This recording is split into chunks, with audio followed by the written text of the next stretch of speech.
अस्सलामुअलैकुम वरहमतुल्लाहि वबरकातुहू। प्यारे दोस्तों, मैं हूं अब्दुर्रहमान अली और आप देख रहे हैं हमारा यूट्यूब चैनल इल्म और अमल। प्यारे दोस्तों, आज की और अगली कुछ वीडियोस में हम जिक्र करेंगे हिंदुस्तान के रूहानी ताज, दिलों के शहंशाह, ख्वाजा ख्वाजगान, सुल्तानुल हिंद, ख्वाजा गरीब नवाज सैयद हज़रत मोइनुद्दीन चिश्ती अजमेरी रहमतुल्लाह अलैह का, जो सिलसिला चिश्तिया के अजीम तरीन मशाइख में से हैं। आइए जानते हैं कि आप हिंदुस्तान कैसे तशरीफ़ लाए। आपका ज़ाहरी सिलसिला नसब बराह रास्त मौलाए अली इब्ने तालब करमल्लाह वजहु करीम से जा मिलता है। ईरान के इलाके खरासान के नज़दीक वाक़े संजर नामी गाँव में एक मालदार और मुअज़्ज़ज़ खानवादे में पैदा हुए। वालिदैन के विसाल के बाद विरासत में एक बाग और आटा पीसने की चक्की मिली। वालिदैन की वफ़ात के बाद बाग की निगरानी में मशगूल रहते थे। एक रोज़ इसी बाग से हज़रत सैयद इब्राहीम कंदोज़ी गुज़रे। जब नौजवान मोइनुद्दीन ने बुज़ुर्ग को देखा तो अदब से दौड़ कर पहुँचे, हाथ बोसे और मोदबाना अर्ज़ की कि कुछ लम्हे मेरे बाग में रुक जाइए, शायद ये सआदत दोबारा नसीब ना हो। आपने अंगूरों से भरे 2 तबक पेश किए। हज़रत इब्राहीम कंदोज़ी रहमतुल्लाह अलैह ने अपने पीरहन से खुश्क रोटी का एक टुकड़ा निकाला और फरमाया, ये फ़कीर की दावत है। आपने वो लुक़मा चबा कर अता फरमाया। जैसे ही ये लुक़मा मोइनुद्दीन चिश्ती रहमतुल्लाह अलैह के हलक से उतरा, दिल का जहां बदल गया, हक़ाइक़ो असरार रोशन हो गए, दुनिया की तलब रुखसत हो गई। फ़ौरन बाग, चक्की और सारी जमा पूंजी फ़ुक़रा और यतामा में तकसीम करके राह हक इख्तियार कर ली।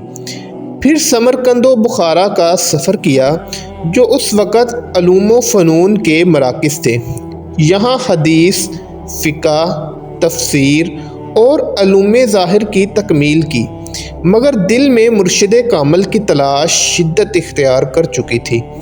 इराक़ पहुंचकर हज़रत ख्वाजा उस्मान हारूनी रहमतुल्लाह अलैह से बैत की और 3 बरस खिदमत व सोहबत में गुजारे। रात दिन उस ख्याल में जागते कि कहीं मुर्शिद को किसी खिदमत की ज़रूरत ना हो। एक मरतबा मुर्शिद के साथ रोज़ा रसूल सल्लल्लाहु अलैहि वसल्लम की ज़ियारत नसीब हुई। मुर्शिद ने इरशाद फरमाया, सलाम अर्ज़ करो। लरज़ती आवाज़ और गद्दाज़ दिल से अर्ज़ की, अस्सलामु अलैकुम या सय्यदुल मुरसलीन। इसी लम्हे रोज़ा अक़दस से आवाज़ आई, वा अलैकुम अस्सलाम ए सुल्तानुल हिंद। उस वक़्त आपकी उम्र 46 बरस थी। सर नंगा, पाँव छालों से ज़ख्मी, आँखें अश्कबार और दिल दुनिया से बेनियाज इबादत में मशगूल थे कि गुंबदे खजरा से निदाए रहमत आई, ए मोइनुद्दीन, तुम मेरे दीन की मोइनत करने के लिए मुकर्रर हो।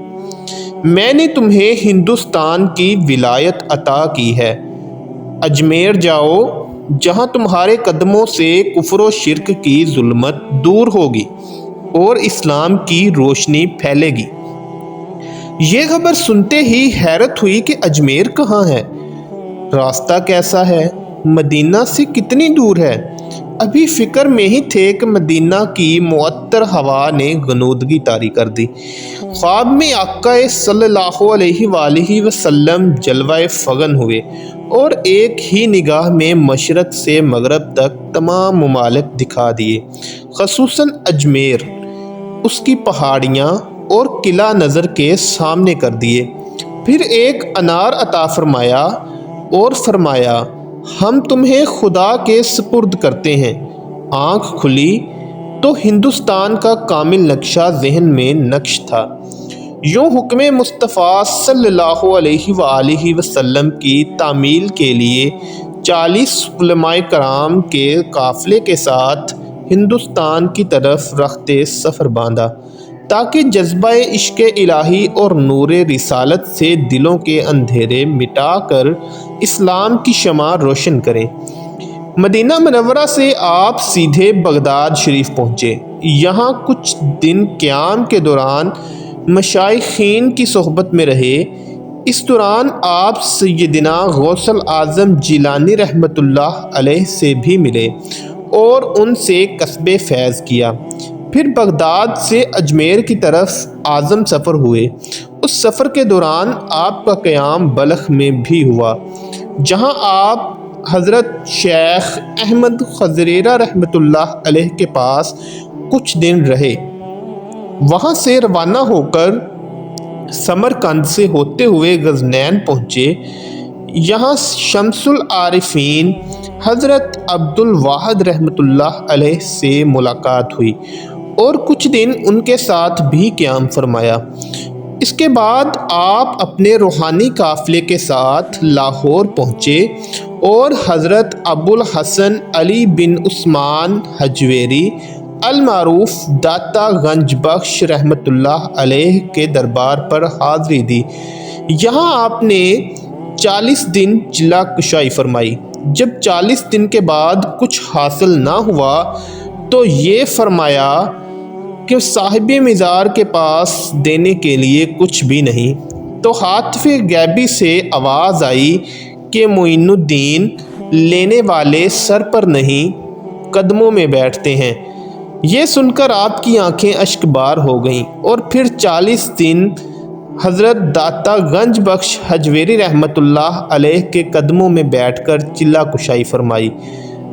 جب فیض جاری ہوا تو 40 دن بعد خوشی میں آپ نے پھر فرمایا، گنج بخش فیض عالم مظہر نور خدا ناکسارا پیر کامل کاملارا رہنما۔ یہ شعر آپ کی طرف ہی سے منسوب ہے۔ اس کے بعد آپ لاہور سے ہندوستان کی راجدھانی دلی پہنچ کر راجہ کھانڈے راؤ کے راج محل کے سامنے قدے کے پاس قیام کیا۔ کافی عرصہ قیام کے دوران کئی راجپوتوں اور راج کھانڈے راؤ کے کاریگروں نے آپ کے دست حق پر اسلام قبول کیا۔ دیکھتے ہی دیکھتے کافی لوگ اسلام کے دائرے میں داخل ہو گئے، لیکن چونکہ آپ کی منزل اجمیر شریف تھی، اس لیے اپنے خلیفہ بختیار کاکی رحمۃ اللہ علیہ کو دہلی میں خلق خدا کی ہدایت کے لیے چھوڑ کر اعظم اجمیر ہو گئے۔ ناظرین کرام، یہ تھا خواجہ غریب نواز رحمۃ اللہ علیہ کی زندگی کا پہلا باب۔ اجمیر میں کیا ہوا، اسلام کیسے پھیلا اور راجپوت راجاؤں کا رد عمل کیا تھا، یہ سب جانیں گے ہم پارٹ 2 میں۔ تب تک کے لیے ویڈیو کو لائک کریں، چینل کو سبسکرائب کریں اور کمنٹ میں پارٹ 2 ضرور لکھیں۔ والسلام، جزاک اللہ خیرا۔